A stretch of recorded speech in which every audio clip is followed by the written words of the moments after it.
I go for refuge and enlightenment to the Buddha, the Dharma, the Sangha.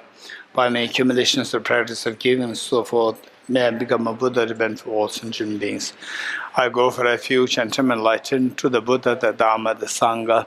By my accumulations, the practice of giving and so forth, may I become a Buddha to benefit all sentient beings.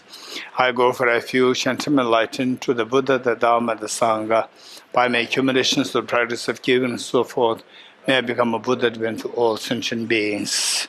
Sanje choda soge chonamla chanjo bardo dane gyalso che dage jinso kebe sonamgi chola benjre sanje dubara sho sanje choda soge chonamla chanjo bardo dane gyalso che dage jinso kebe sonamgi Chola Penjere Sanje Drubara Sho Sanje Choda Soge Chonamna Chanjo Bardo Dane Gyalso Che Tage Jinso Kebe Sonamge Chola Penjere Sanje Drubara Sho Om Ye Dharma Hetu Prabhavam Hetum tesham dathagato hyavatat tesham chayo nirota evam vati mahashramanaye svaha Om ye dharma hetu prabhavam Hetum tesham dathagato hyavatat tesham chayo nirota evam vati mahashramanaye svaha Om ye dharma hetu prabhavam Hetum tesham data tesham chayo niroda evam vati mahashramanaye svaha. All phenomena arise from causes. The causes are taught by the Tathagata. The cessation causes as well is taught by the great seer. Okay. This morning we're talking of the all-composite things, impermanent. And impermanent, we learned that there are two kinds, gross impermanence and subtle impermanence. And the gross impermanence, what is gross impermanence? Gross impermanence is impermanent phenomena whose continuum terminates. Gross impermanence is an impermanent phenomenon whose continuum terminates. For example, youth. Eventually, you reach age 30, 40, 50, and then your youth is gone. Likewise, the beautiful sunset or your beautiful days with your parents when you are very young, or your school days with your classmates, very beautiful days, gone. Likewise, bad things also disappear, good things disappear. This is what is gross impermanence. Impermanence whose continuum terminates. And the Buddha taught that that whatever gathers will end up into separation, and whatever the youth is followed by old age, good health is followed by illness, sickness. And the birth ends with death. This is the reality of life. And this is what the Buddha taught. It is so important for us to think about it. If we do it, you, I, we all have to think about this impermanence, gross impermanence, where eventually one day we will die. We will have to leave this world. This is the reality. We have to think about it. If we think about it, when it actually hits us, when these tragedies actually hits us, and when they hit us, then we will not be shocked. We are mentally prepared. because this is a part of the reality. For example, I remember my teacher, Venerable Geshe Dorji, and it's amazing. So I noticed on two occasions. One, that when we were all going to the teaching of His Holiness the Dalai Lama from our monastery to the next monastery, about like 24 hours driving distance. And as he reached almost like the monastery where the teaching was going to happen, he was hit by a bull, and then his hip was broken. And he was temporarily been taken care of and in a monk's room. And when we actually went there, I thought that he was going to have a lot of pain and some kind of the signs of sadness or agitation and so forth. When you go there, I went to see him, and then his face was as normal, glowing. He asked me, "How are you doing? When did you come?" I was just amazed. He's the one who really was hit by the bull and he was broken. And then this amazing. And then I think a year or a few months before he passed away due to cancer. And he was already into the, I think, 4th stage. And I went to again see him. And then again he was perfectly as normal, glowing, smiling, talking to us, advising us, very normal. You won't believe that he's suffering from the cancer. This is amazing how your mind is so strong because of this meditation, all these many years. The mind is not affected. Then, okay, this is one thing. And there's another, of course, he's highly respected teacher. There's another lady, ordinary lady. And she has been into the last like 12, 13 years, very seriously into meditation, emptiness, Bodhicitta and so forth. And she was going through, again, on the quite severe illness. And he was taken to the hospital for some surgery. And she told me later that she was totally fine. Her family members, they were worrying about her. She was totally fine. And then going into the operation theater, she was a little nervous. And then we was thinking about emptiness, which we're going to study. Emptiness. And she said that this nervousness instantly dissolves and a profound peace came to her. And in this state, she went into this whole body anesthesia, and she was not at all into mental breakdown. That's very, very inspiring. Okay, so this is what the Buddha taught us, the gross impermanence whose continuum terminates, and our continuum also will one day terminate. With that, we have to think about it. If there's one gentleman who was taking care of his whole family, and after many years, he was very tired, and he started to feel, tired. And he was narrating all these things to me. And I said that it's amazing that all these many years you have been very healthy. It's amazing. You have been very healthy and you've been very kind to help others. But imagine that if you are unhealthy, who will take care of you? Who will take care of your family members? So even that you are healthy, you have to rejoice. I told him, you have to rejoice. Don't feel that, okay, it's very burdensome for me to take care of. It's a burden for me, take care of my whole family all these many years. Just feel the joy that you are healthy all these many years. Don't think that you will forever remain like this. You and I, we are all impermanent.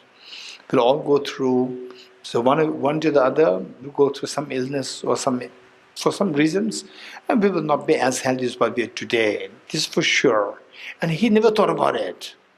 The moment I said that, you are very lucky that you have been healthy all these many years. And anytime, don't think that this, how you are, will continue like this. Don't think. You're already, reaching like my age.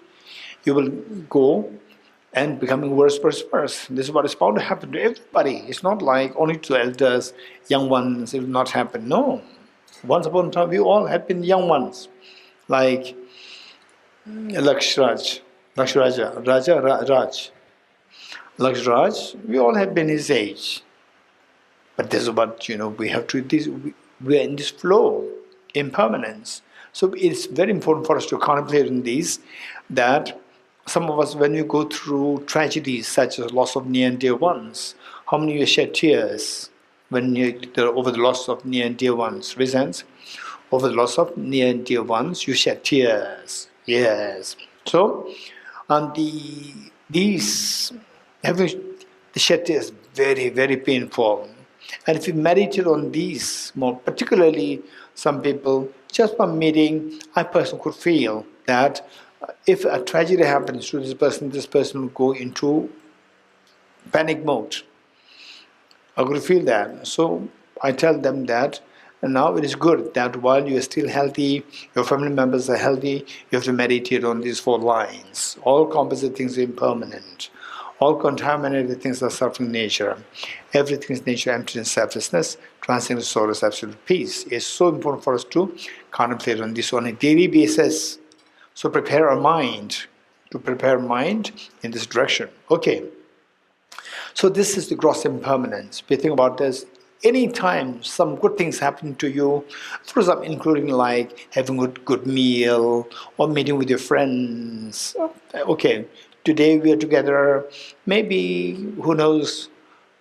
So next time, okay, how many of you are from the, say, earlier retreats, resents, where you know each other, resents, you know somebody.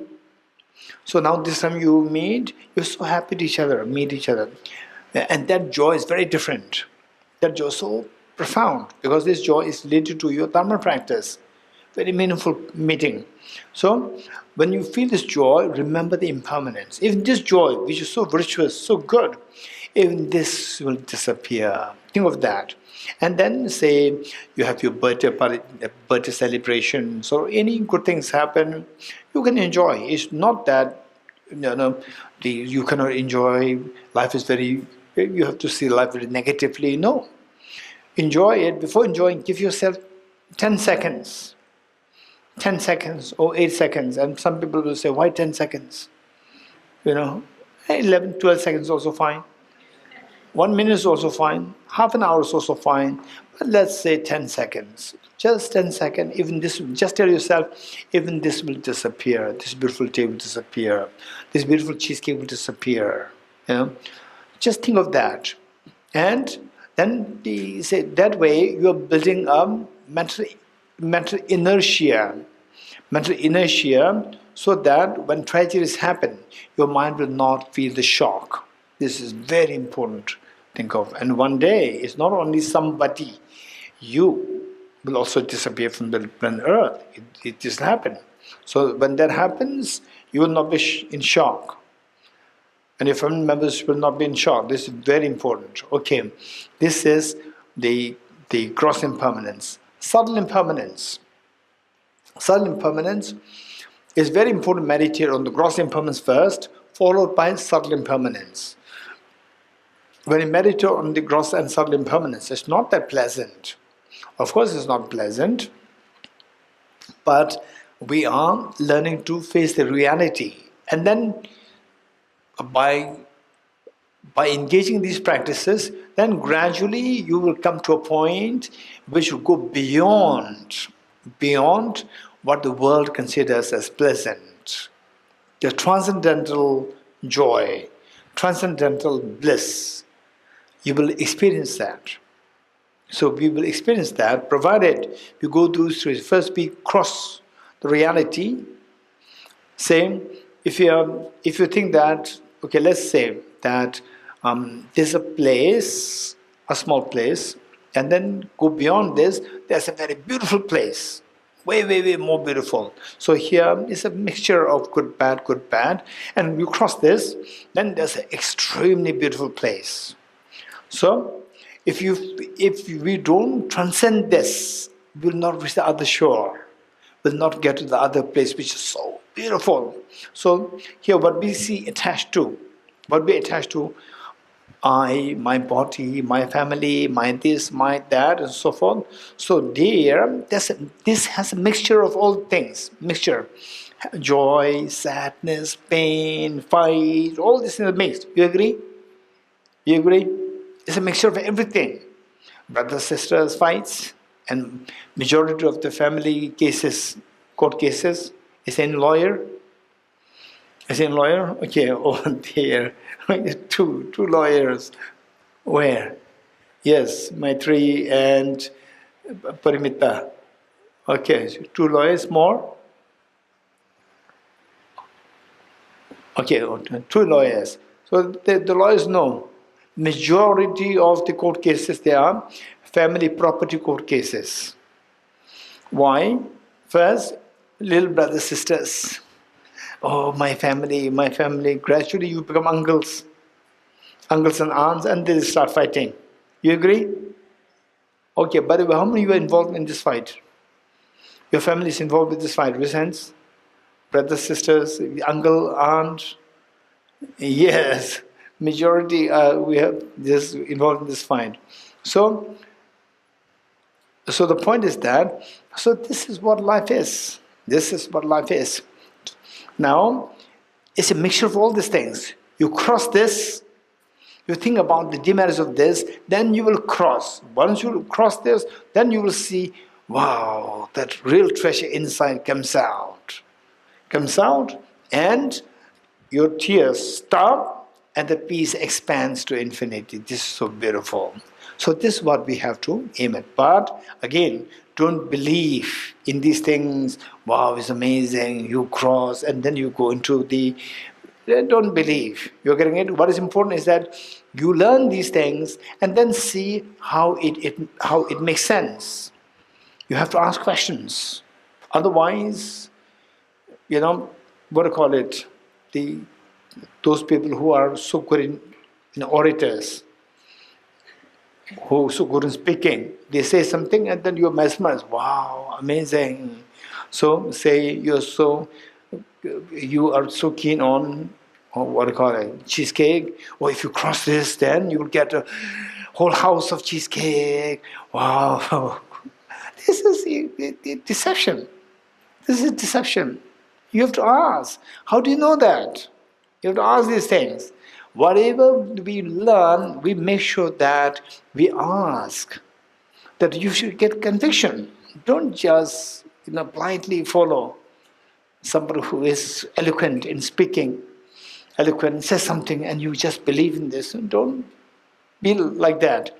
So let us be convinced. It's your well-being. It's not about somebody else. It's your well-being. For example, say you and your parents. One day the parents have to leave, and you'll be left. You have to defend yourself. You have to support yourself. It's your well-being. And of course, eventually we come to see that what DT said. Eventually, you say your well-being is connected with others' well-being. Even that, don't blindly follow. You are getting it? Your being is connected with others' well-being. Even that, don't follow blindly. You have to know the reasons. How? If you don't know the reasons, don't follow blindly. This is what we suggest. If you don't follow blindly, if you come to know the reason why they're connected, you're very clear that they're connected, then you become very confident. Whatever you do, you will have a tremendous confidence, and this will make you, no matter what happens, you will just continue in this journey. Your journey will not be broken apart by any additional factors. Okay, having said this, the gross impermanence, you have to meditate on this, and then we move to the subtle impermanence. What is subtle impermanence? Okay, look at the walls. Look at the walls and look at the pillar. See that they're moving. They're moving. Can you see that? Huh? Maya, you're not seeing? They're moving. You don't see them moving. The walls and the pillars, they're not moving. What is your name? Raina? Nohan? Rohan? Rohan? Lohan? Lohan, pillars of moving? Not moving. Okay, Chris? Pillars of moving? Not moving. Okay. Good. Even the little moving thing is just so stopped. Okay. Okay, so you don't see the pillars moving. Not moving? You don't see. Hey, Lajraj, the pillars not moving? Okay, we don't see the pillars moving. Not because the pillars are moving, because our eyes to see this our eyes are so limited, so gross that they don't see them moving. In actuality, all composite phenomena should necessarily be moving like this. All composite phenomena, including the body, the pillars, the walls, whatever you see around. And if you are to see all these things, the pillars, your body, your friends, husband, wife, children, parents, they're moving like this. What would you feel? Huh? Scary? Very scary. It can, number one, it can be very scary. Number two, the direction of your life will be changed completely. You getting it? At the moment, the direction of life is with on the basic principle that, okay, this is permanent address, right? Permanent is where do we permanently stay? So this is what directs us. Because we see the wall, look at the wall, it's not changing, it's not moving, it's so static, right? This illusion that our mind is creating because of the grossness of our perception. The reality, all composite phenomena should necessarily be undergoing moment by moment change. How do we know that? This is where we require meditation. If we rely on our senses, they will deceive us. They'll forever deceive us and then say, okay.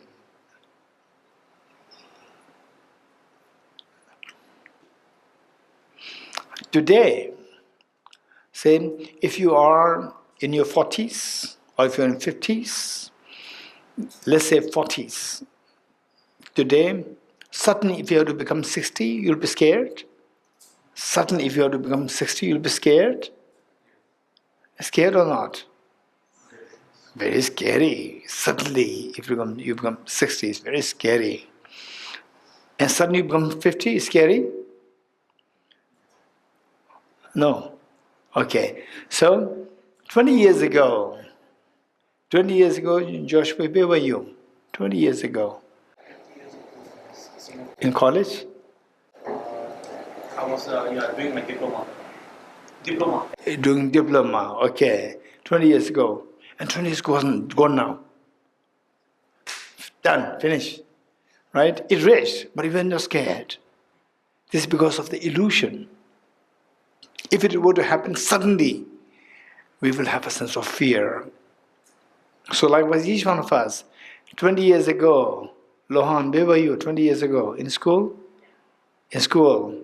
College or school? Primary school. Okay. And then suddenly 20 years finish, right? So now 20 years finish. Very scary. We never thought about these things. If you think about these things, 20 years in the future seems very long. 20 years past, it's like, okay, it's finished. But once upon a time, today, what you see today is long time future. Now it came already, right? And first time I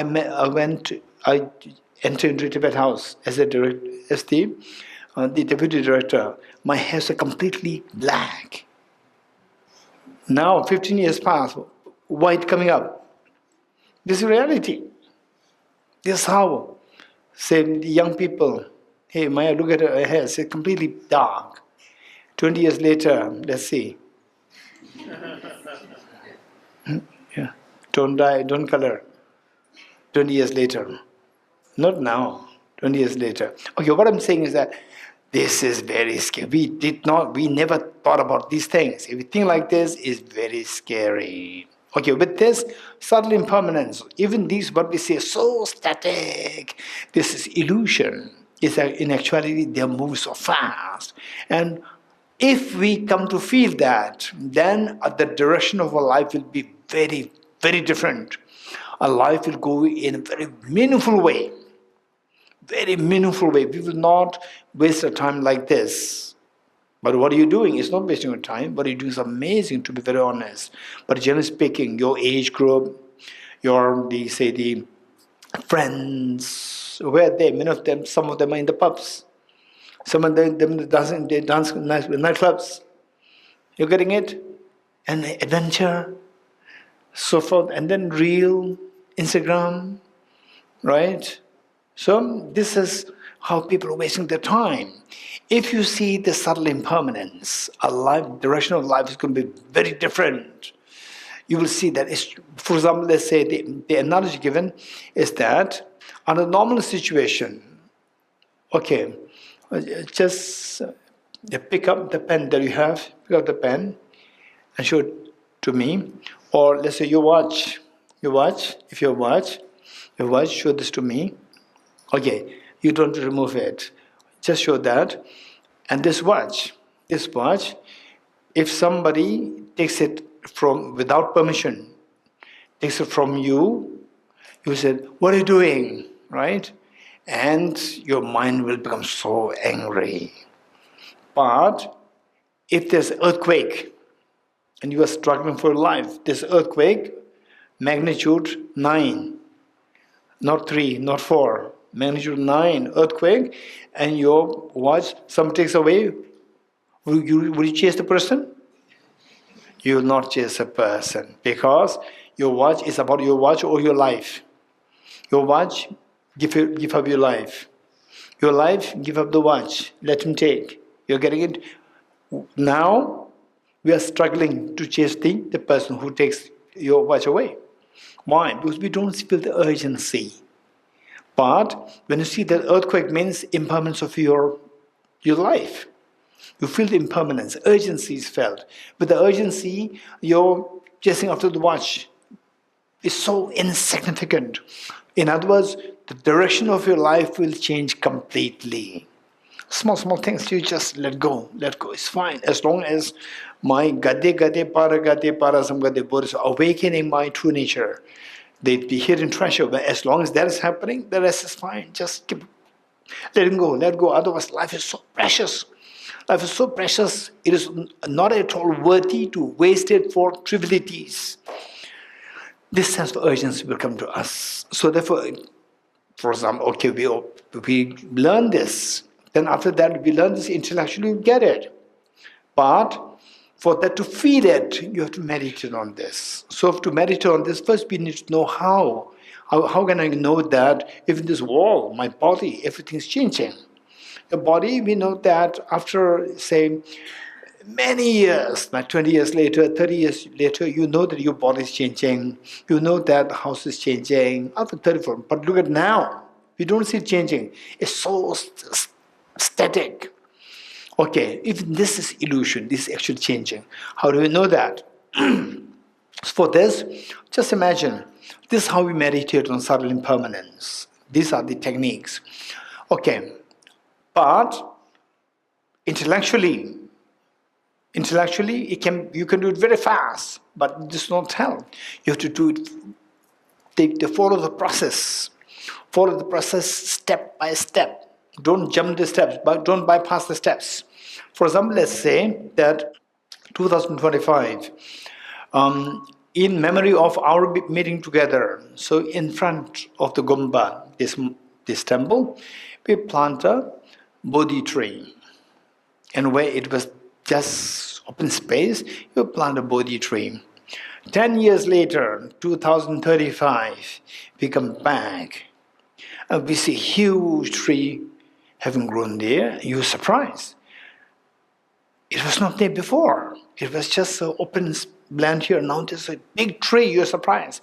But the director of the center here, he's not surprised because he has been seeing this tree growing every day. And he will tell you that this is your group, planted it 10 years ago. 10 years ago. So, now tell me, we're talking about this growth from sapling to this 10 feet tall tree. So that there's a change. What is that change? The gross impermanence, subtle impermanence. Gross impermanence. From zero, that zero stopped and became 10 feet tall. Gross impermanence. But this gross impermanence is possible only if there's a subtle impermanence. What does it mean by subtle impermanence? Momentary changes. Momentary change moves so fast. How is that possible? Say, the change that you see in this tree, from sapling to 10 feet tall tree, that is possible only if the change is happening on a yearly basis. How many of you agree with me? Raise hands. Okay, it's not that the tree for the last 9 years and 11 months it was slipping. And so, oh, tomorrow completes 10 years, so the people will come, have to grow so fast, and overnight it grows. No, it doesn't happen like this. How did it grow? Okay, how did it grow? Year by year it was growing, which means every year 1 foot. Every year 1 foot, 1 foot every year. Okay, now the first year, 2025-26, first year, 1 foot tall. Again, it's not like the last 11 months it's slipping. Oh, tomorrow comes 1 year, I have to pop up. No, it's not like that. Again, every month it's growing 1 inch. Every month, you agree? Okay, this is how we have to check. And these trees, they are very honest. Human beings, they are not too honest. Sometimes they do so fast. Human beings. How? They have work from home. Work from home, 1 month work, they do in 3 days. The last 27 days, they're on holiday. And 3 days then, they work day, night. You're getting it? And suddenly the work done. Right? No efficiency. Okay, because I've seen that, somebody doing that, I've seen that. Okay, so let's say 1 month is 1 inch. 1 inch, how did it happen? Again, for every day it is growing a small bit by basis every day. You agree? Every day it is growing, which means every day is changing. If there's no change, there's no growth. Growth means change. Every day is changing. Whatever the height, it grows in a day. It's possible the growth is happening on the hourly basis, 24 hours. You agree? First hour, second hour, third hour, fourth hour. This is how it grows. And change that you see, or the growth that you see in 1 hour, growth that you see in 1 hour is possible only if the growth is happening on the minute by minute basis. You agree? Only if that is happening. The change that you see in 1 minute time is possible only if the change that you see on the level of the seconds. You agree? So the change that you see in the second, level of second, do you see that or not? Say second, it moves, tuck, tuck, tuck, tuck. This is how it is moving, yes? This wall actually is moving like this. Do you see it? Moving like this. You don't see this. This is how our mind is deceived. Our visual perception is deceived. So this change that you see in the second, 1 second, is possible only if the change is moving like a tiny worm, like this. Possible. How do you know that? Anybody has a mobile? And then just press your timer. Press your timer and press your stopwatch. Press it and see how the digits move. See how the digits move. You're getting it? Okay, you all have your mobile. You all have your the gadgets. After the class, you have to press it because, okay, look, this is 1 second split into 10 or 100. 100. 1 second split into 100. Just look at it. Look at it. Look at it. Seeing is believing. Look at it. Okay, look at how the digits they move. They're like this. This is exactly how these walls are moving. Like this. We don't see this. This is the optical delusion. This is how it's moving. So seeing is believing. Intellectually we know that. But when you see, it's very scary. If this is how things are moving, it's very scary. And you may be wondering, but okay, this is just moving, but this is not moving. So this, how do we know? Is that you need intellectual skills. Intellectual skills, and keep doing this exercise, and gradually they will manifest in your experience. Then you'll feel that they're actually moving. You're getting it? Okay. It is, they say, when I was a little boy, young boy, my teacher, they narrated, they say, some incidents in the class. And he was sharing some anecdotes of the past, saying that in Tibet, in the olden times, unlike today, in the olden times, for example, like the what Akia is having, the shawl, your shawl, is it something special? Say there are some very expensive cloths. In the olden days, clothes are not readily available as today. In the olden days, like 200 years ago, 300 years ago, 500 years ago, the clothes, human beings, they have to weave. It's not that easy. And then some of them so delicately done that they're very, very expensive as gold and diamond. Some of them, like silk and so forth. So it says that the people, they have, for example, the wealth. People don't really need $1 billion. But, you know, I've $70 billion, $100 billion, $200 billion. What for? It's just for to show that the status, that I'm somebody. So likewise, in the olden times, some of the rich families, they keep the very extremely expensive clothes in their treasure room, in the treasure store, and to show their status. We are somebody. Very expensive clothes. And they lie there without use. They lie in the treasure store for like 500 years, generation after generation after generation. And for example, in Tibet, the weather is so dry. Because of this, they can remain so well. Moisture can affect very easily. But the weather is dry, so therefore they remain so intact. And generation after generation after generation. Like after 500 years, people go sometimes out of curiosity, they want their children, they grow older, they want to go what our family treasures like. They go in, they see the brocades, silk clothes or the brocades with which these are made. These are brocades. Some of them very expensive. They keep them stacked and they look so elegant. And once in a while they want to touch it. They touch it. The moment they touch it, it becomes dust. You're getting it? So, how come that how come that they kept the dust there? They did not keep it as a dust. They keep that as very expensive cloths. But over the span of 500, 600, 700 years time, they've been changing. This change from very solid, strong cloth to the dust. This change happened when? When? This change happened when? Every day the change is happening. If you look at it, like this cloth, look at this. Look at this cloth. Is it moving like this? Is it moving? We don't see it moving, but this is moving. Without this moving, that dust is not possible.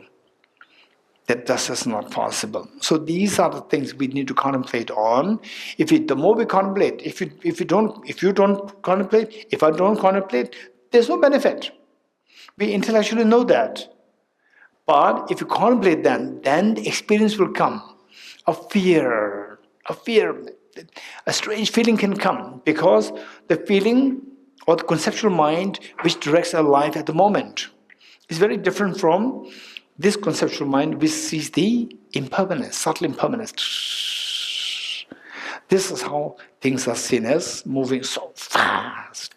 This is known as subtle impermanence. And it's good for us, for you, for me, all of us, once in a while to sit for retreat, just to meditate on the first two seals. What are the first two seals? All composite things are impermanent. All contaminated things are suffering nature. It's so good to contemplate just on these two seals. That'll be very, very, very beneficial. Very beneficial. But when you do that, say if you have like 1 week or 2 weeks, just make sure that you sit on the meditation on these two things. Just cut off yourself from the rest of the world. But it doesn't mean that don't eat anything. You should make sure that you eat well, you sleep well, and the family members or your friends who are really, really, really worried about you, concerned about you, inform them. Inform them. Only those people who would really worry about you. Inform them that I'm on a personal retreat. I'm on a personal retreat, and they no need to worry. I will not communicate with you, and others, don't worry. People who will say good morning, hi. So then you don't have to realize fine. But those people who really worry about you, then for them you have to inform them that I'll be on this, no need to worry, I'll take care of myself, and then after 2 weeks or after 1 month, I'll come out. So there, your job is just to meditate on impermanence, all composite things impermanent, and that too step by step. Don't jump. I know it's moving, I know it's changing. Without momentary change, this cannot, be eventually break down. It will not happen. Don't jump from very gross to the very subtle, and experience will not happen. Okay, so don't jump from the gross to this subtle one abruptly. Experience will not happen. The purpose is not that, I finished my retreat. This is not the purpose. I did 10 retreats, I did 10 retreats, I did 20 retreats, 100 retreats. This was not the purpose. Purpose is to bring about transformation in your mind. That your mind thinking is changed and the direction of life is changed. From how you lead your life to a very purposeful way of leading your life. That's the purpose of meditation. Then the third seal. Third seal, with the first and second seal, it'll give a sense of purpose. Okay, now I know what's the purpose of life. Then, I know now in the proper direction. In the proper direction, you are put on the proper track. Once you put on the track, then you have to run. What makes you run? Third seal will make you run. Everything is the nature of emptiness and selflessness. This will make you run so fast. And then, where, say, small things which can easily trigger irritation, hatred within us, they will all stop. They will all stop, and then you will not be affected by other things. Your mind will become very strong, very confident that no matter what external things happen to you, your mind will not feel affected. And yet your mind is extremely, and alongside, of course, the compassion practice is a different thing that we need to include it. Otherwise, it can become a very dry meditation, or can be like a selfishly driven meditation. It can become like this, little cold to the other people. You're getting it? Just for your own self, you're okay, you're perfect, but then not so concerned about other people. This must be complemented by the Bodhichitta practice. Okay, this is very important. So, now imagine that you come to such an experiential conclusion that composite things are indeed moving so fast. The waters move so fast. Your bodies move so fast. Wherever you look at all the composite phenomena, they're moving so fast. When you start to feel that, then the next question is, imagine that you are on a train station, an unknown person, a stranger, picks you up and throws you into a very fast moving train. What do you feel? Happy? Or scared? Very scared. Why do you feel scared? Because we don't know where this train is taking us. We don't know where this train is taking us. Now, faster the train moves, more the fear. The faster the train moves, more the fear. And then what you are meditating now, what the experience that you have gained now, that the composite phenomena, they move so fast. Faster than the train, express train. then the fear that you get would be intense. So with this fear, then who decides where this train is taking you? Who decides? Anybody who took train in your life resents? Train ride resents? Who had no experience of train ride resents? No experience of train ride? No experience? No experience? Okay. Okay, no experience of train ride, anyone? No experience of, all have. Okay. Now who decides where the train is taking you? The train driver decides. Train driver decides. If the train driver is your mom or dad, lucky, he'll take you to a picnic spot. But if the train driver is under the dictate of the terrorist, or the terrorist himself, will take you to slaughterhouse. In our case, the train driver is your mind.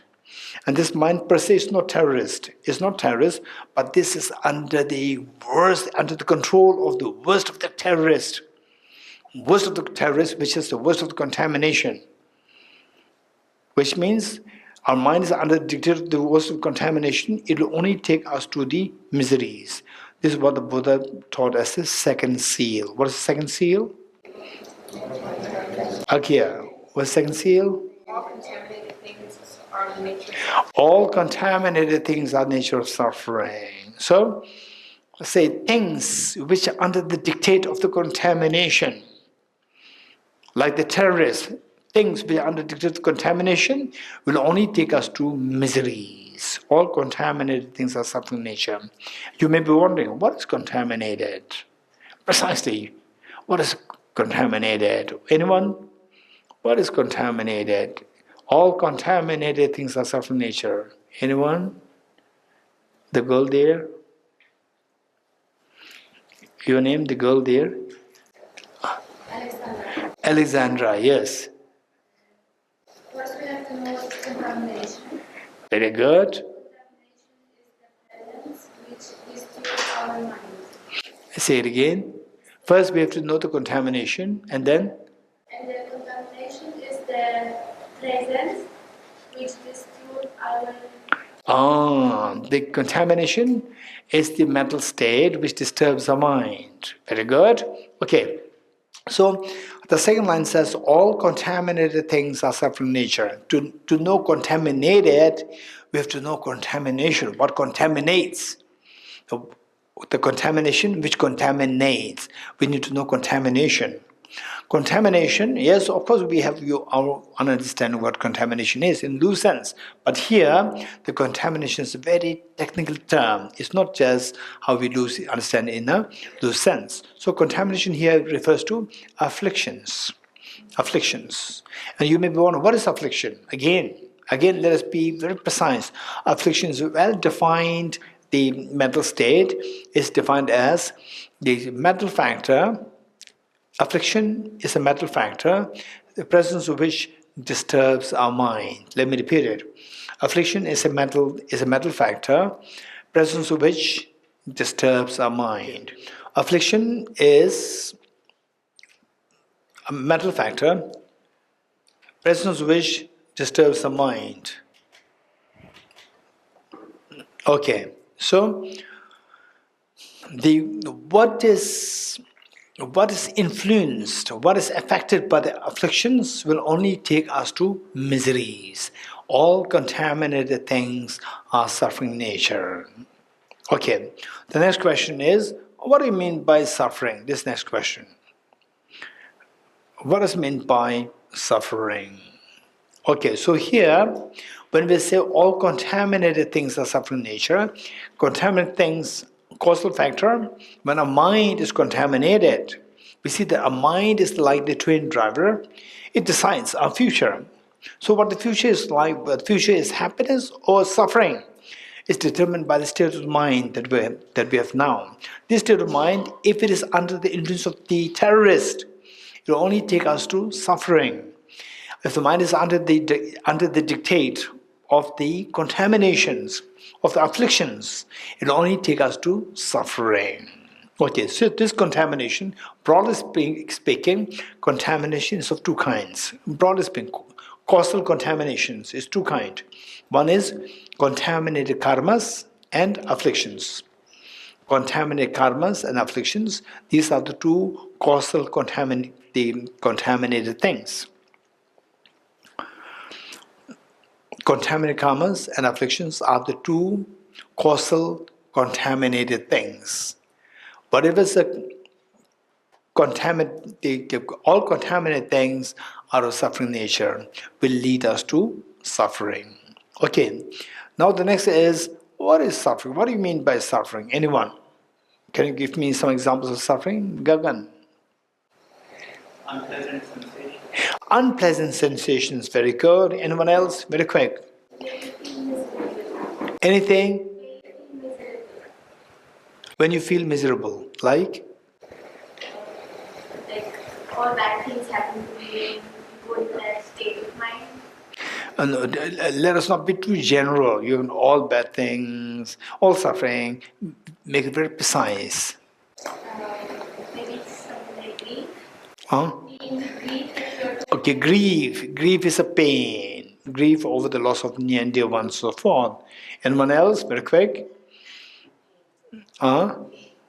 Pain. Pain of? Okay, the physical pain, pain of the cut, and so forth. Okay, by the way, now let us be very quick. So suffering, how many kinds of suffering there which you have learned? 3. Okay, Lepeng is saying, and the three kinds of suffering. What are they? Suffering?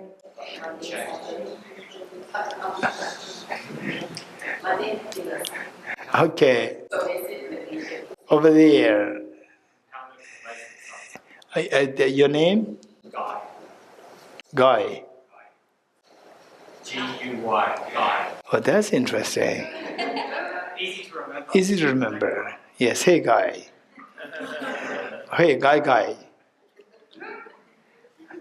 Right? Okay. So what are the 3 kinds of suffering, Guy?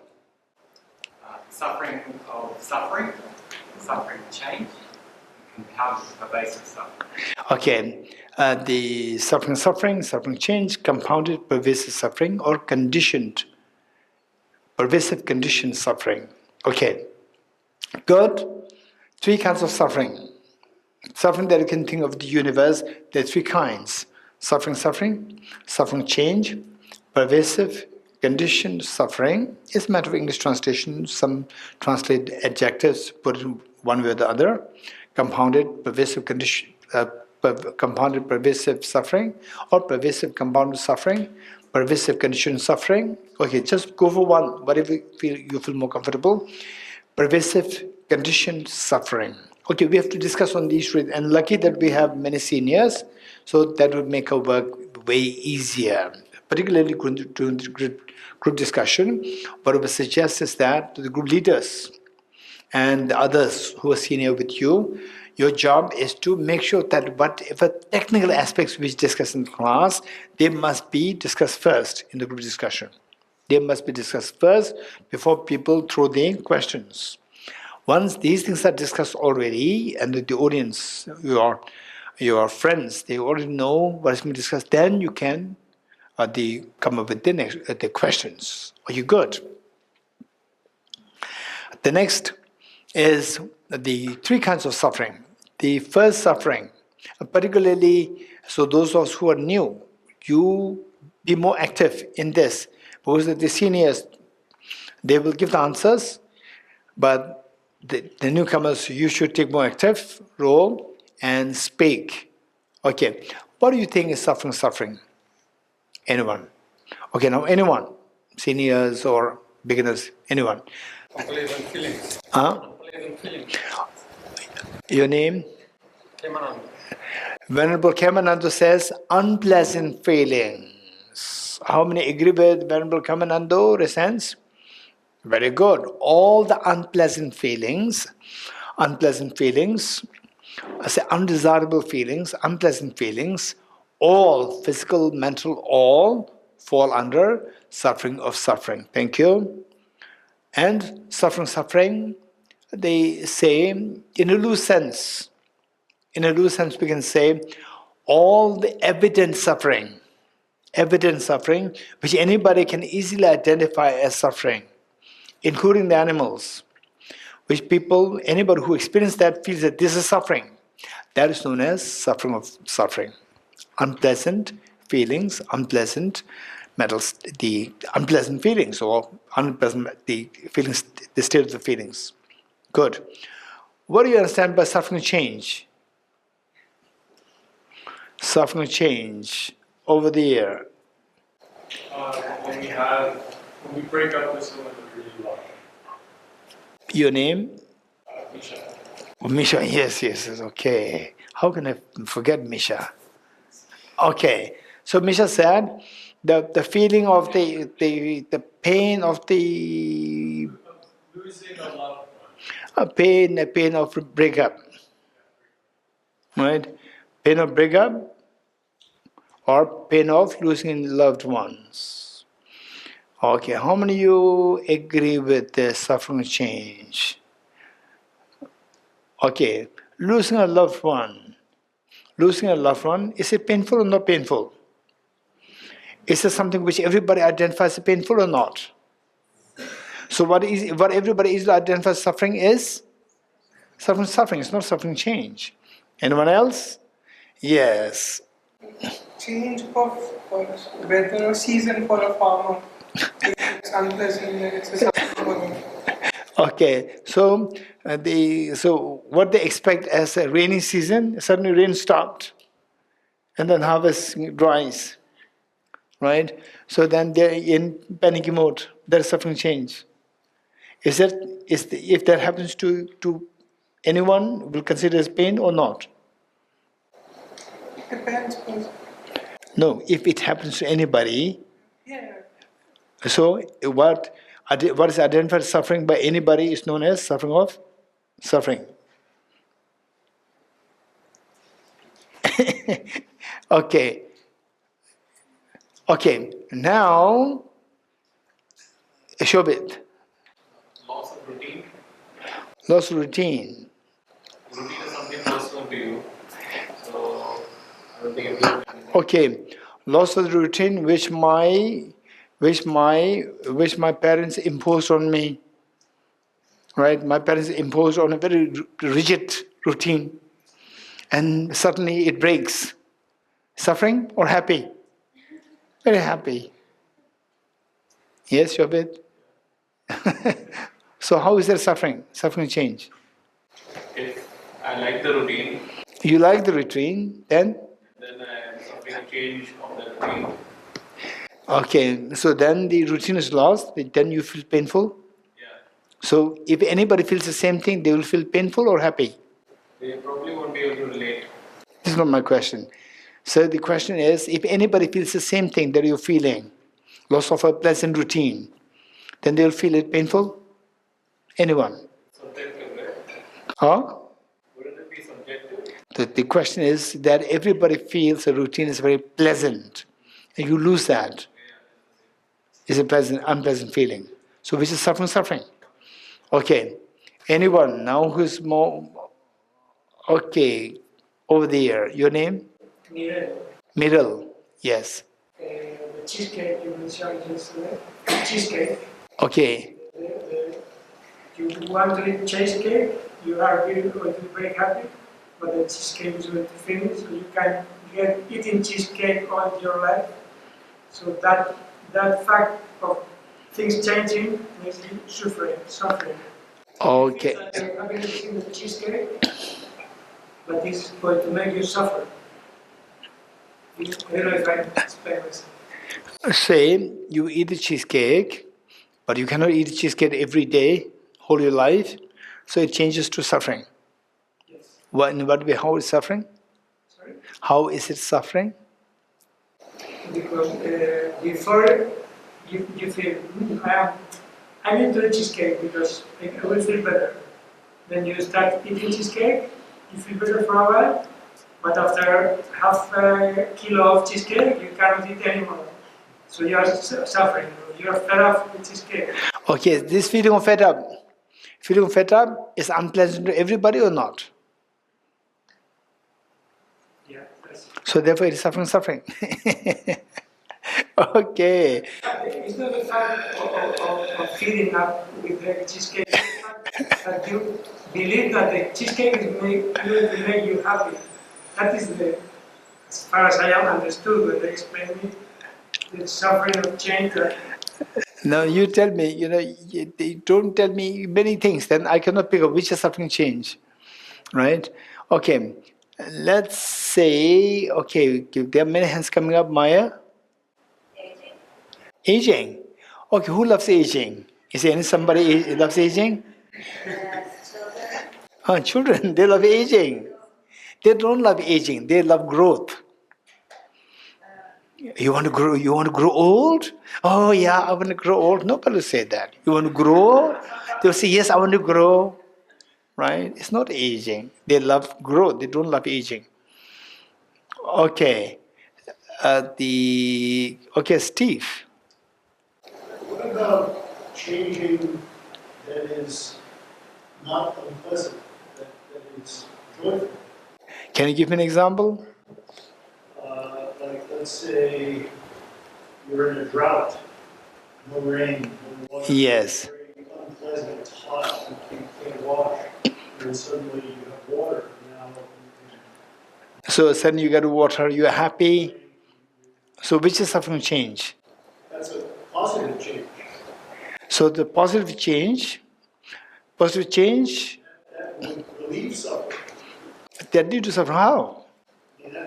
That's my question. I mean, No, I'm asking a question.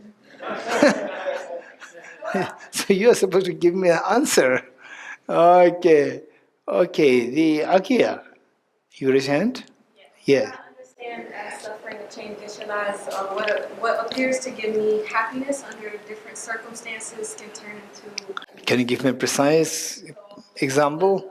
Don't keep it Like what Gil was saying with the cheesecake, the first bite of the cheesecake, it appears to give me happiness, but by the time I eat 10 kg of cheesecake, it's 10 kg.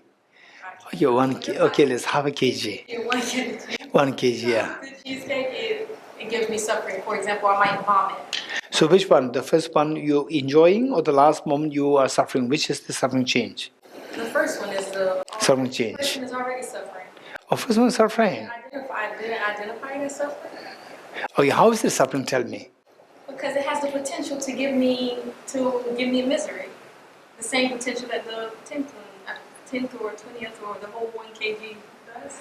Okay, so what Akia is saying is the first moment of enjoying the cheesecake per se itself is suffering change, because it has the potential to give rise to suffering. Is what he's saying? Okay, so the okay, now let me first make a statement. The statement is that all mundane happiness is suffering change. Let me make this statement. All mundane happiness, let's be very precise. All mundane happiness, I'm not saying all mundane suffering. I said all mundane happiness is suffering change. The way the Akya said that even the joy of the cheesecake, that itself is suffering of change. Okay, so all mundane happiness is suffering of change. This is the statement that I'm making, and our job is to justify that. Okay, for this we have to know, because we said suffering change, for that we have to know two things. Why, how is it suffering? All mundane happiness, how are they suffering? Number one. Once you know how they are suffering, the next question is why the word change is added. Let me repeat it. Say the first word we said, what do you understand by suffering change? What examples do you have? Anyone? What did I say? All mundane happiness is suffering change. Symbol. All mundane happiness is suffering change. That is, these two are synonymous. Suffering change and mundane happiness, these two are synonymous. Put it this way. The next question is, for example, enjoying the cheesecake. The first moment of enjoyment of enjoying the cheese. First moment, not the last moment. First moment is also suffering, is a mundane happiness. So this is also suffering change. So for that to say it's suffering change, it should be first we have to know how it is suffering. Number two, why the word change is added to this nature, suffering and change. Why this word change is added? So we have to know two things. Okay, tell me, the first moment enjoying cheesecake, how is it suffering? To say the suffering change, it should be suffering. How is the suffering? Anyone? Anyone? Okay, let's hear Nivita. There is expectation and attachment. Okay, so the say enjoying the cheesecake, enjoying the first moment of enjoying the cheesecake. What's the expectation? What expectation is there? Of the result. Of course, what's wrong with it? And you expect it, and yes, it gives you joy. What's wrong? Because it won't be fulfilled. No, it doesn't matter as long as you get it for some time, right? So when you enjoy cheesecake, you are not expecting the joy to last for a whole one day. Do you do that? By the way, what do you like? Tell me honestly. Cheesecake? You like cheesecake, right? When you eat cheesecake, are you expecting that this joy should last for a whole one day? You're expecting it. Oh, that's interesting. So you end up into frustration. Oh, that's interesting. Okay, I never thought that there's somebody in the planet Earth that would cheesecake and expect the whole day happy. Are you from planet Earth or you're from another planet? I know that. I know that. But eating just one piece of cheesecake, you expect the whole day you are happy. High expectation. Huh? Very high expectation. You have that expectation. That's interesting. I never expected. So I should be prepared for these answer to these questions. Okay. Anyone else? How is the suffering? Gendilla? You know it's not going to last. No, I know it's not going to last. I know that. I'm not sure actually you know. I know that, yes. I mean when Okay, look, if you don't believe, ask them. Ask this girl and the two of them. Ask them. Say, for example, what is that? Yesterday, the pagoda. How many pieces I took? I only took one piece. You getting it? They brought like 4 or 5 pieces of this fried thing. I took only one piece. You're getting it? I know that I will enjoy only one. 2, it'll make me fat. So therefore I do not take it. You're getting it? I know that. but the thing that she knows that she or whoever, she's going to get fat. I'm not sure she's actually enjoying even the first bite. No, I enjoyed the first bite. I enjoyed that. Full stop. And then even if you force me the second, I will say no. Enough. Right? I'm not like Nivita. Okay. How is the suffering? Hey, anyone?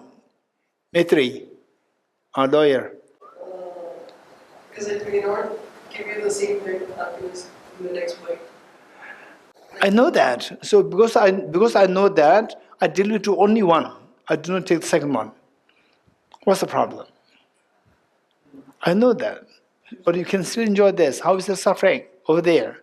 Just the knowing doesn't change that I would like to get the second one. No, so therefore I stopped. No, I stopped it. If you don't believe, ask her. Ask her. I just took one piece. I know that I will not like the second piece. I know I like the first one. Not only that, I actually said that please take it away. This Geshe-la, you may like it more. I said, no, I know, I don't like it. Anyone? Okay, Atiti. Occasionally we misidentify the cheesecake as a real source of happiness, so we don't spend time looking for the real source, so it acts as a bait and it traps us in samsara. How the cheese traps you in samsara? How? I'm wasting my time on that, using that as a instant gratification instead of looking for a real happiness. No, what I do is that I do the cheesecake, then I finish it, and then I do my meditation. What's wrong? And then you're more likely to go for the cheesecake next time instead of, again, practicing or trying to look for the real source of happiness. Okay, what Aditi says good. Very good. Okay, Chelsea, you want to say something? Yeah. I agree with that. The first bite of the cheesecake, it's still suffering because you feel no urgency to get out. You just keep enjoying the cheesecake. No, just say I enjoyed just the first bite, and then the second bite I don't attempt. But still, the urgency and motivation to get out of samsara is not there. Okay, that is good. Okay, very good. Okay, let's say Maya. What's the problem? It changes moment from moment. Yes, it changes. I know. I know cheesecake. If I keep it for too long, it'll become bad. I'll eat it while it's still fresh. While it does not, while it does not, before it demonstrates its impermanence, cross impermanence, I will eat it. Still fresh. What's the problem? It's not lasting. It's not lasting. I know that. Still, I can enjoy. What's the problem? How is suffering? This is a very serious question. You're getting it? If you're not convinced by this answer, then they say, if we talk about all contaminated things are suffering nature, the contaminated happiness suffering nature, it will remain very shallow. Anyone? Okay. Our Satavisha. All material things have the ability to make us crave and make us give us attachment towards it, and those things can give us craving and attachment can cause eventually suffering. So the Satavisha is saying that these say, even though you know the limit, but it's still, as two of them also said, but she's saying that still it triggers the craving. The craving part of the mind, it triggers. And craving, attachment, they are actually the root of our miseries in samsara. Very good. Okay, anyone else? Yes, Gabor. The cheesecake, first bite of the cheesecake appears as objectively pleasant. Okay, first bite of the cheesecake appears objective real, so what's the problem? So that reinforces the ignorance. So what's the problem? So that because the ignorance is reinforced, then all the other miseries come out of the or triggered by the same ignorance that is being reinforced. Some people, okay, to continue with what Gabor is saying, some people.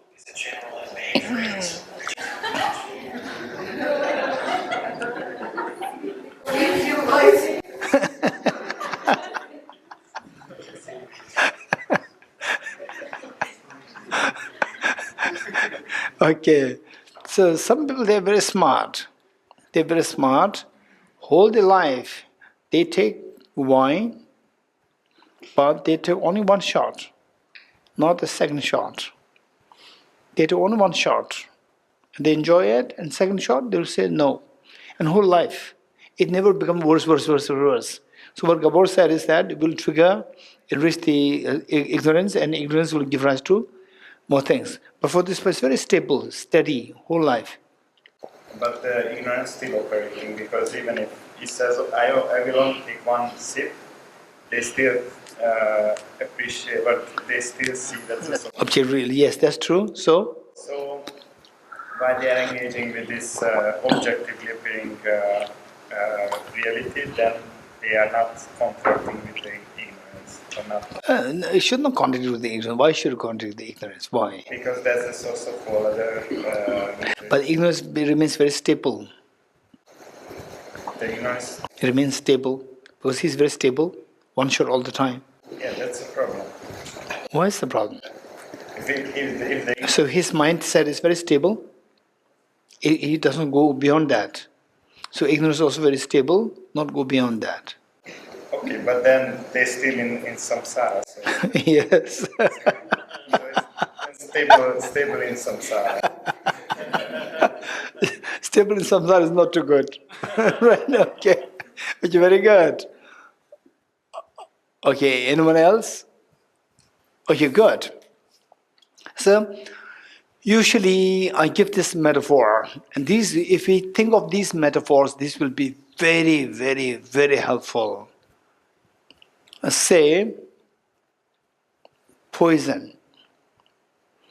Poison. Say, cyanide. It's a poison. So you want 10 grams cyanide or 1 mg cyanide or zero cyanide. Zero cyanide, you're getting it? So cyanide, even if it is a very tiny 1 gram, I don't like it. It will kill me. It may kill me now, or it will damage my body parts. It will damage me. So, say, if you contemplate on these metaphors, this will be very, very, very helpful. Okay, so say that I think, who was that? It was Aditi who used the word bait. How many of you know bait? Raise hands. How many don't know bait? How many you don't know what is bait? Raise hands. 1, 2, bait. Bait. Okay. Hey, Maria, what is bait in Spanish? Huh? Huh? Cebo. Cebo. Okay. Good. Okay, now, is there anybody who doesn't know the meaning of the bait? Okay, we all know.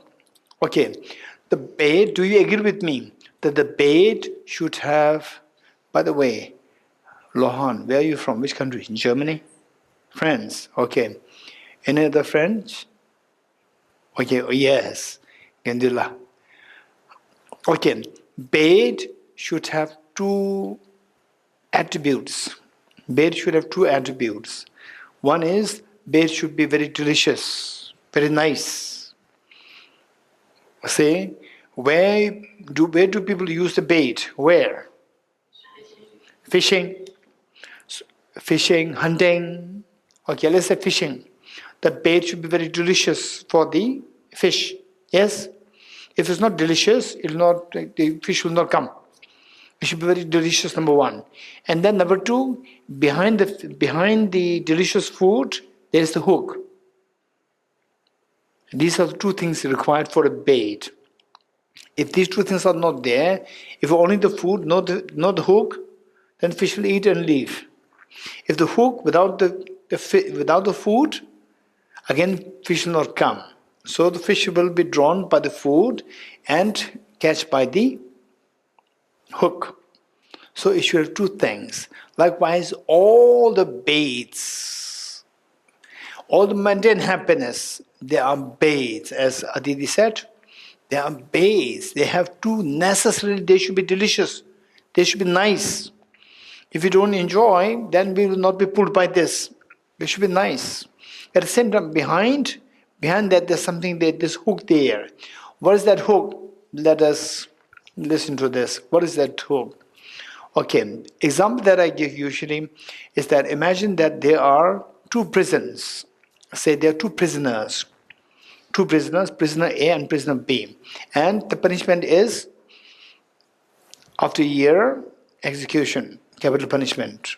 After a year. For 1 year, they should be kept in the prison. So 2 prisoners are handed down to the 2 prisons, 2 prison guards. So prison A and prison guard A. Prison guard A gets a prisoner A, then prison guard A welcomes prisoner A. Say, you are the prisoner A. You are welcome. You are there, and the prison guard says that, how are you doing? And for you, he prepared a swimming pool in the prison. And he also brought a Starbucks for you. And beautiful gardens. And once in a while in the mornings he would come, good morning, sir. Good morning, ma'am. And you say, wow, this is amazing. Nobody said good morning, sir, good morning, ma'am to me. Now there's someone who's telling me, I said, today you look so sad. Let's go to have a cup of coffee in Starbucks. You go there, then he was telling stories about his life. And then after a few weeks' time, you start to enjoy, swim, garden, Starbucks. One day your mother comes. Hey, my son, my daughter, hey, we have to get out of prison. No, Mom, I'll not get out. Mom, do you have a swimming pool for me? Mom doesn't have a swimming pool. Mom, do you have a Starbucks for me? No, she doesn't have that. Mom, you also come. Join me. Okay. Where is prison B? Prison B, prison guard, every morning sees you, slaps you. And then make you work so hard, manual work so hard, not even proper food, and no, forget about swimming pool, nothing. You have to work so hard.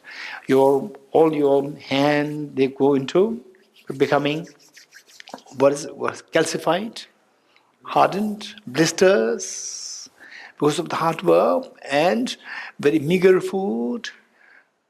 Okay, now imagine, after 1 year, completion of 1 year, the two prisoners should be produced in front of the judge. And one prisoner disappeared, has escaped. Of the two, most likely, tell me, who is the one who has escaped, most likely? Prisoner A or the prisoner B? Prisoner B. Why not prisoner A? Because prisoner A thought that this is a divine place, this is not a prison. Prisoner B, there's always a reminder that you are in a prison. You are in a prison. There's always a reminder. What's the reminder? Slapping, hard work, no proper food, always cruel. So these are the reminders for the prisoner B that you are in prison. You are not in, the divine mansion. You are in prison. There's constant reminder there. So this reminder makes him to look for ways to escape. Whereas prisoner B, prisoner A, finally come to know that prisoner B is escaped. Then prisoner A will become very angry to the swimming pool, Starbucks, and the garden, and the prison guard also will feel so angry because these trapped him, resulting him to his death the next day. You're getting it? So if you discovered that these are the factors which made him to die the next day, would you be feeling happy with these, or you will not feel happy with these? Not feel happy. Then you will discover this as a bait. The bait. Then you will not feel that. Then even if, say, the judge says that, okay, another 1 month extension, another 2 months extension, you go back. Do you enjoy the same place? You will not enjoy. You'll see this as a bait. You're getting it? Okay. So with human beings, we have a greater capacity of intelligence. We can easily understand this. Even the animals. But they do say, for example, the animals, if you put a trap, put some foods inside, what do the animals do? Have you seen that? In the Animal Planet, and so forth. Did you see that? Animals, they go in, then come out. Go in, come out. Why they're doing that? To check if these are real food or these are the baits. They're checking it. Once they sense that this is a bait, they'll run for good. They will not even look after the food. You're getting it? Even the animals have that sense to distinguish between what's real food and a bait. When they see there's a bait, they'll run away. They will not chase of the part. For us, all the mundane happiness, they are actually bait for us. They're the bait. So we are suffering. We have to shed tears all the time. We have to shed tears continuously. So these tears, because we live in this world, we shed tears. And so who forced us to be in the planet Earth, in samsara? Who forced us in samsara? Who forced us? Nobody forced us. We stay inside because there's something inside which traps you. What is that? Suffering, change, mundane happiness. This is there, that pulls us there. That is the bait. that pulls us there. This is the suffering change. So with this, but this is what happens. Okay, so first this is the suffering. In other words, all the mundane happiness or contaminated happiness, they are the suffering change. In other words, suffering change and mundane happiness, contaminated happiness, these are synonymous. Okay, suffering change. Now the word change, why the word changes happen, added, it becomes easy now. Because it's a bait, it is delicious, it is nice. It is nice superficially. And it's, I think, who was that? Somebody said it, I think it was Akio. Who said that the pleasant experience that we go through mundane happiness, it has the potential to give rise to, if you go into this excessively, it will drag you down to suffering. It will drag you down to suffering. It has a potential for suffering. Future, it can potential to change into suffering. This is why the word change is added. Okay, good. What is next? Pervasive conditioned suffering. Okay, so for this, I would say that, let me be more quick. Okay, pervasive conditioned suffering. Let me give you some examples. We cannot guess. This is something which is more technical. Pervasive conditioned suffering, let me give you some examples. One is involuntary birth in samsara. Number one, involuntary birth in samsara. This is pervasive conditioned suffering, involuntary birth in samsara. Number two, we being under the control of contaminated karmas and afflictions. Being under the control of contaminated karmas and afflictions is pervasive conditioned suffering. Number three, the contaminated neutral feelings. Number four, self-grasping ignorance. Being under the control of self-grasping ignorance. Okay, number one is involuntary birth in samsara. Then next is being under the control of contaminated karmas and afflictions. Number three, contaminated neutral feelings. And finally, being under the control of self-grasping ignorance. Okay. Now,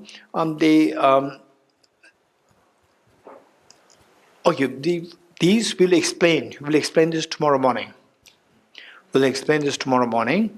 So these are, don't forget these examples, and I expect that tomorrow morning when we come, I expect that you all have these on your fingertips. These 4 examples that I gave for the pervasive conditioned suffering. I'm expecting you to have them on your fingertips. Okay, we'll stop here. Let us turn to page 52.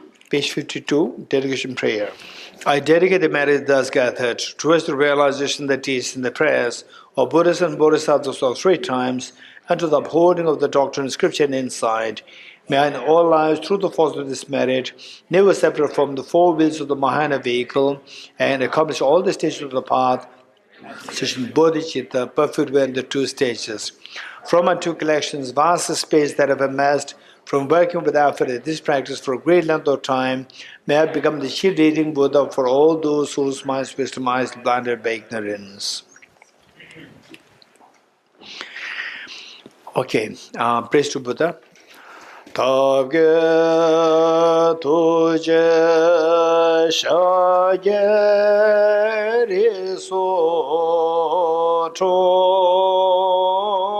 shenge me to dege bonjama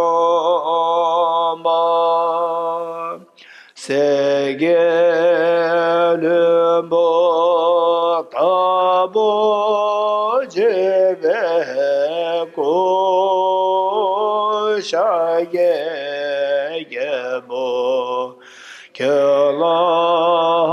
cha se lo Om Mani Mani Mahamunaye Swaha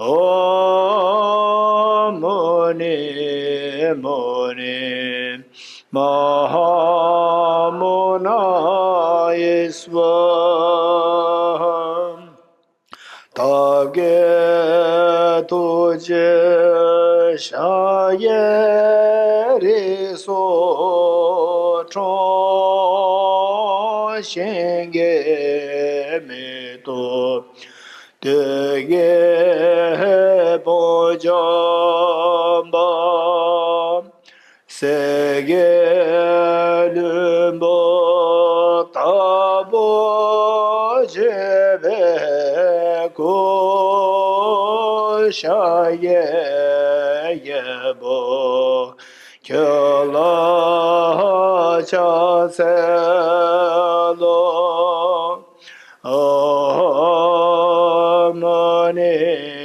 Mani Mahamunaye Swaha Om Mani Mani Mahamunaye Swaha Tage tuje shaye riso chon shenge me to Dege monjamba Serge lumbo tabo jebe go shaye yebo kyala cha se lo Om Mani Mani Mahamunaye Swaha Om Mani Mani Mahamunaye Swaha Om Mani Mani Mahamunaye Swaha Om Mani Mani Mahamunaye Swaha Om Mani Mani Mahamunaye Swaha Om Mani Mani Mahamunaye Swaha. Okay, tonight at 6 o'clock we have the class on NMC2. NMC2, those from NMC2, you can join us here, and those not from NMC2, if you like to come, you can come. It's going to be a little high level. But tomorrow, there's going to be NDC 5. That's way easier. Anybody can freely, you're most welcome. Today, not welcome, but you can come. You can come at your own risk. Okay, when I say at your own risk, I mean it. You're getting it? Okay, don't think that is joking. You come and then, what is this? Right? Okay, 3 prostrations.